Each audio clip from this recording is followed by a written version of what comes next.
This is a series of films that tells the history of contemporary fashion photography as seen through the eyes of models. Guinevere, thank you very much for coming and joining in the Subjective series.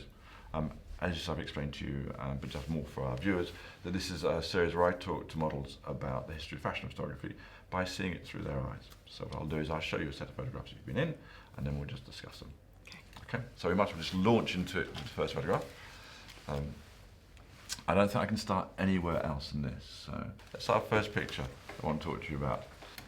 I know lots about that picture for obvious reasons, but could you tell me a little bit about who took it and what it was like to be there? Craig McDean, Pat McGrath, makeup, Eugene Suleiman, hair, Mark Ascoli, art directing. Yeah. And the wonderful Mark Ascoli. Yeah. And let's see, it was awesome. We worked for 4 days. I don't know how many hours a day, way over time, deep into the night, and it was just.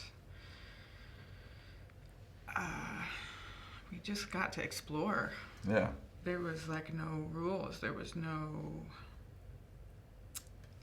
There's no idea of like what it had to look like as far as I was aware of. There's no references, obviously needing to see the outfit, the clothes, like hand in pocket, make sure you get. There was just no rules. It was just. And that must have been quite early in your career. Am I right in thinking that? Yeah. I mean, definitely first big campaign. And probably Craig's first big campaign too. Well, he had shot the Jil Sander before that too. Yeah, he did the scene before. Yeah. Which I'm trying to remember who it was with. I think it was Amber. Yes, yeah, that's right. Yeah. So obviously Craig was my assistant the 3 years prior to that, when he left me. I can't remember what year. And this first thing he did, like within sort of 2 or 3 months, he already had the Jil Sander campaign. It's amazing. Which is some testament to Craig's ambition and also his talent. Bless him. But tell me a little bit about this shot in particular. Can you remember when this happened? Was this a kind of late in the night or? I can't remember the specifics. It was just like an evolution. I mean, it was one of those things where everyone comes together and sort of does what they're doing, and then like the hair and the twist up, and then especially Pat, it was sort of the first time where you got a little shimmer on the top of the lip and a little shimmer, and it was natural, but with that spark that Pat has the ability to do. A beauty. Just things kept rolling out, kept trying, like whatever. It was sort of like finding whatever was weird and peculiar and interesting and whatever you might not ever see, you know, or not think of. But if it was at the beginning of your career, where had you been working mainly before that? Kind of this. I started auditions when I was in high school in Santa Barbara, and I would drive down to LA, and then. I think the same route that a lot of girls went through of like going to New York, being sent back home, finally going to Europe, tons of auditions, not really finding your place at all, and then finally having getting to Paris, and because they always said LA was a very strange place to start at that time, especially, but also for a more European type of look, you know. There was a lot of Baywatch going on, so it was just wasn't anything. There was a lot of feedback that was telling me that I should not be in this business, sort of. And so then they just kept saying, just wait till you get to Europe, and then still you still find your way. And then I had one agent that really just knew the photographers, Peter and David Sims, and so getting in front of the creatives was completely different for me than going through the corporate ranks. The standard auditions was just not an open door. So just as was our first picture in the beginning, can you set the scene for me a little bit? Tell me a little bit about where your name comes from. So my last name is Dutch French. It's so Seenus is a French name, and then I guess my father says we were Huguenots that came up from France into Holland, so it turned into Van Seenus. Right. And Guinevere is my mom's mother is Welsh, and so my mom is Gwen, and my great grandmother was Gwyneth. So I was meant to be Nikki when I was born, and I came out. Snap, and they actually. said she's not Nikki. So Yeah, that's what they said roughly with me too. yeah. Yeah, well, yes. Yeah. So. Right, And so what about the Van Seenus family? What do they do? How do they feel about you modelling? But how did you come, how's the beginning? To show me a little bit kind of a... So my Evolution. parents are both Dutch, Right. immigrated to the States, sort of eloped, ran away. My mom did a little bit Sweet. of modeling when she was young to make money so that they could go, and started health food stores on the East Coast, Right. and then and moved to the West Coast and now do it in Colorado. So it was very 70s hippie, artsy, immigrant family, and And where did you grow up? East Coast in Boston, D.C., Right. and then later Santa Barbara. Right, okay. Yeah. And Short what, period of time. and what was the step that got you into modelling, or was there a step? My mom had started suggesting it young, I think probably because she had done it a bit, Yeah. and then and I went through puberty and she stopped suggesting it for a while, and then I kind of shifted again, and so she started talking about it, and I joined a modeling school in Santa Barbara, and it was really just an after-school activity. You know, you went to basketball and you went to volleyball and you went to modeling on Wednesdays and learned how to catwalk. Excellent. And I don't know that I thought it was going to be anything. I didn't know a lot about fashion. It wasn't. It wasn't very. Yeah. Did you have your mindset on a particular other career? I was hoping for. I mean, in my wildest dreams, it would have been a basketball scholarship to an art college. Really? Right. Yeah. Okay. I didn't know how to navigate that as well as I could have. I think coming from a very small private school and an immigrant family, once I got into public school and high school, I didn't know how to get through into like the levels, all the plans you're supposed to already have in place before you are even in high school in order to get into the right college. So I think by the time I was graduating, I sort of was not prepared to be getting into a college, and modeling was sort of something to try that was interesting, you know. So how long before you went to Europe the first time? And was this the first time? No. I moved to London first, and I was there for a little while. Here for a little while. Just auditions, you know, just sort of beating the pavement. And then I moved to Paris, and I was there, and that was really when it like all of a sudden happened. You know, you're doing 8 to 10 castings a day for years. Yeah. And you're lucky if you're testing or if you're, you know, have any money waiting at the agency. Yeah. And then all of a sudden you're on the Concorde and you're actually shooting Jil Sander. And, you know, you think I thought it was a joke. You know? Really? The first time on set with Mizell, I remember, he was mocking up one of the pictures and he had put the Vogue logo on top of it. And I was like, I just didn't understand that was actually really happening. Yeah. That he made the choices and that I could actually possibly be on the cover of Italian Vogue. So that all kind of happened really quickly. Yeah. All of a sudden. Yeah. You know, with a lot of work beforehand, but. Yeah, sure. A lot of, you know, closed doors, a lot of laughs, you know. Right. But Craig, I mean, this is the beginning part of your career, and certainly the beginning of Craig's career, the beginning of Eugene's career, the beginning of Pat's career. Yeah. And that way of working in Paris is very different, or certainly then was very different. I guess the shooting was 3 days, 4 days? 4 days, yeah. 4 days, which kind of now is pretty much, you know, doesn't often happen. And working, as you say, kind of all the way through the night, which people, again, don't do so much now. No. I think it was a very different way of working, and I know we both know Mark Ascoli, who's a sort of Svengali kind of figure, and very much this sort of strange presence on the shoot, which is desperate. say we, myself and Craig would be trying to please. Yeah. Yeah, so it's a strange sort of relationship, and quite a unique time, I think. But do you find that too, or do you think are there similar things that happen now? No, for me, I think in a way I was thinking on it recently that it's a little bit, I'm a little spoiled from that time because I still want everything to be like that. Yeah. Where, you know, it's teamwork, it's collaboration, you're connected, it's a very small set, you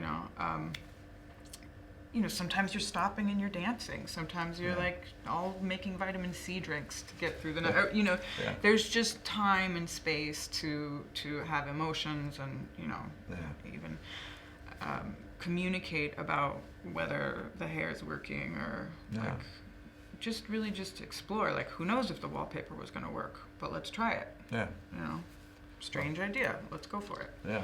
So I don't find that a lot anymore, and that was just such a beautiful experience. There wasn't a moment on set that wasn't fun, you know, or I mean, sometimes you were working through something, but it was like, it was just an exploration, and I loved it. Well, no, I share very, very similar memories, Guinevere, because obviously, you know, I was there just before and just around that time as well, working with the same crews. Not Eugene and Pat, but I think Linda Cantello and probably Julian Dees. Mark Lopez, was it? But I think those times are very different. I mean, you can find elements of them now, I think. So I was just saying to you before we went on air, or we started the broadcast, that, you know, we've been doing a live broadcast for 3 days, and it's very much that same sort of thing. You know, it's a group of young people, and they're dancing and they're, you know, drinking and they're you know, having fun, and, you know, there isn't that sort of pressure and that kind of banging out. Which I obviously, you know, miss, and part of the reason I started SHOWstudio was to get that sort of control of the environment again, so you're not, you know, marching to somebody else's tune. Anyway, so tell me just a little bit. We've all seen this picture and we know the picture well. For you, what were you looking out on? What was down here? What could you see from that standpoint? I remember I was really, well, for me it was, like I said, quite a private set, so it was really like the ability for me to just be the weirdest parts of myself. Not that this looks particularly weird, but, you know, on other sets sometimes you just get embarrassed or shy, or it's kind of hard to open up, and so this was really for me the place that I got to open up the most, and actually Craig really helped me find things about myself that I didn't understand were beautiful. Right. In what way? The strange expressions, the crooked smile I have, you know, that just the kooky looks, you know, that in modeling, you know, it doesn't come off. They want a big, beautiful smile and the beautiful, perfect eyes, and this was like, who are you really? Like, what do you do when you're laughing, or you have a strange thought? Like, what's in your mind? Like, so, and seeing it in the eye, really, you know, not just in the smile with your eyes, but really, for me, a lot of this was really having the thoughts and like pushing. How do I say it?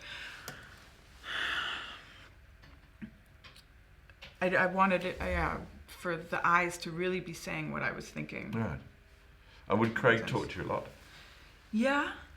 Let me think all the way back. I mean, there was a sort of a conversation going between everybody. Sometimes it would be Eugene or Eugene and Pat, like having a laugh, of course. And Craig sort of, you know, he has his movements and his expressions. And so it sort of just all started coming out and just being more fun. And then it was like, you know, some kind of a strange half moment, you know. Because he's a very physical photographer. I should imagine, obviously, I've had him as my assistant. Never had him photograph me. Actually, he owes me one. Yeah. No, like, come on, I don't think so. Anyway, I photographed him. But anyway, but I know because was a black belt, probably still is a black belt in martial art. I didn't know that. Did you not know that? No. And that's why he does all those strange things. I don't know if he still does them, but he used to kind of, when he sits on the floor, he'd flip himself up in the air. You ever seen him do that? I'm trying to think. I must have. I know. He's quite I'm thinking physical. of his movements, but I He's don't all remember that a kind flip. of movement that Yeah. he does, I think, comes from the martial art, or partly Okay. from it's fueled by the martial art Okay. movements that he knows. Yeah, he's very good martial art black belt. I think in Taekwondo. I think. That's I'll probably have to wrong. look it up. Anyway, but was he moving a lot? Do you remember? Was he? Yeah. Yeah, I can't believe he's never shot you. No, You know, I think he'll so. just be like, why don't you do this? And then you're like, Yeah. okay. And then you, because I really understand and understood from him, like the angles or the in between moments that he liked. It became really easy. Some other people, it's very hard when they don't communicate with you. Yeah. And I've found that some photographers are actually too shy or embarrassed to show you what they want. So sometimes if you're not getting it, it's like, well, can you show me what you want? Yeah. And they don't want to. So I love that, you know, Craig he's just like, this is what I'm looking for. And he's not afraid to do what he's asking you to do. No. He'll go right there with you. And Yeah. Well, I mean, that's something that I find myself doing. Yeah. And previously, subconsciously or unconsciously, subconsciously, I would sort of try and mimic what I wanted the model to do. Yeah. So you kind of adopt the poses and you do Yeah. all this. And I didn't really realise I was doing it because I was just desperately trying to get, some shape. And because I film everything I do, and of course we started looking back at the film. There I am doing a very naff version of a Canary O'Connor or whatever it is. Kirsten Owen or whoever's been in front of me. I think it's so helpful. I mean, really, and that's part of what was so great there that is lacking a bit now is that communication between photographer and model. Yeah. You know, because maybe the digital monitor and the amount of people on set, like Well, we don't have that anymore, where you're talking about it. Yeah. You know? I was going to say to you, what's changed in that way of working, because Craig was probably working on 10:8 here, probably with Polaroids. Not 8x10. Right. Just 4x5. Okay. And I don't remember which camera though. Right. I'm pretty sure. But he would be. How would he be showing you the Polaroids, or how would he? Yeah. Yeah. Right. And then obviously a lot of film, so you don't know what you're getting. You just keep going and going and going, and then hope something comes out. Yeah. Yep, we've all been there. Yeah. Kind of. Oh, it didn't work. Yeah. 2 days later. But yeah, no, absolutely. So it's a very. I mean, do you find now that it's a worse way of working with screens and things, or does it just depend on the photographer? I don't want to generalise because everybody works in different ways. I want to be able to embrace Yeah. the changes that are happening, and I'm having a hard time Right. with aspects of it. Right. It sort of seemed to shift many times because with video becoming a component of it, now you have other people that you're working with that you don't have an actual relationship with at all. Yeah. And then there's behind the scenes shooting. So now you're just fragmented because they want 5 seconds with you, they want 10 minutes with you, and it just, the focus got lost a bit there, and then the screen, because there's so many people around the screen, and it's so instant that you find that they're already retouching before they've even looked through the images or had a moment to digest. Sometimes for me, because I like taking pictures, sometimes for me that it's the next day or the next week that I see a photograph that didn't catch my eye at first. Yeah. And now I'm going, no, that's the one that's kind of special. So I worry that stuff gets lost in there, and then the retouching has become so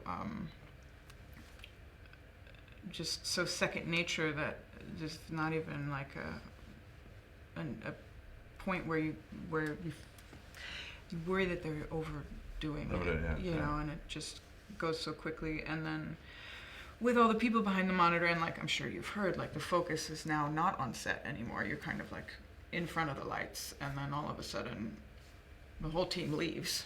Yeah. And then they all come back, and you're supposed to be ready to go again. Yeah. And so, you know, before it was like, oh, you have the Polaroid, cool. We know we're in the right direction. Yeah. Now we're going to do 5 rolls. So you kind of you evolve through those 5 rolls with this one-on-one connection. Yeah. And then Yeah, more recently I'm finding that there's actually very little conversation between model and photographer, to Really? the point where I don't think they expect you to be able to contribute anymore. I wonder if that mimics what's happening a bit on the catwalks. Do you think? Well, I don't know. It's a similar sort of, not precisely, but it's a similar sort of thing that I get. That I see the catwalk shows. Obviously, I know a lot of the girls who are in them, and you think these are all great characters, and yet there's no expression. They're just walking up and down the catwalk, like sort of, you know, very beautiful, but nothing. Yeah. There's no character there. And Yeah.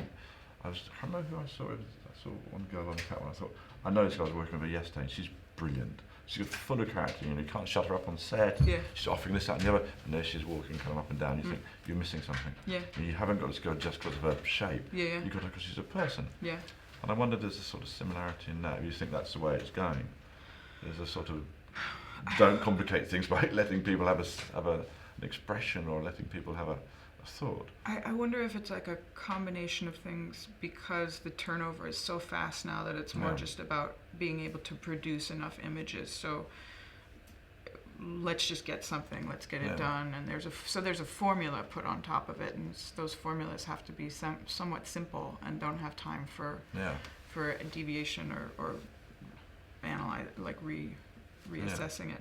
But possibly also because there has been a long time now where there's a lot of young girls, and there was a period of time where the feedback that I got on set was, oh, it's so nice to work with a girl that knows how to move. Right.